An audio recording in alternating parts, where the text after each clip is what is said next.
কাকা এই আতুরে কোনো সাধারণ আতুর ভাইবেন না, এইটা এত শক্তিশালী আতুর, এই আতুর আমি ছাড়া আর কেউ উদা করতে পারে না।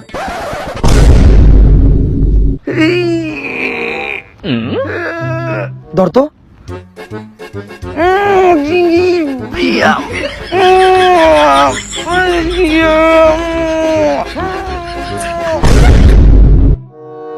আসলে এইটা আমি উঁচা করবো কেমনে? এইটা তো আর আমার আতুর না, আমার আতুর তো এইটা। এইটারে কিন্তু সাধারণ আতুর ভাবিস না, এইটা আমি ছাড়া আর কেউ উঁচা করতে পারে না।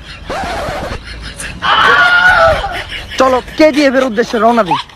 কিন্তু বস এত মাল সামান নিয়ে আমরা KGF এ যাবো কেমনে? আমার কাছে তো হেলিকপ্টার নাই। হেলিকপ্টারের প্রয়োজন নাই, রকির গাড়ি আছে, নিনজার ইঞ্জিন, হায়াবুসার চাক্কা, সুজুকির হেডলাইট আর বাসন্তীর মিক্স। স্যার কই এই গাড়ি? এইটা খালি রোডে না,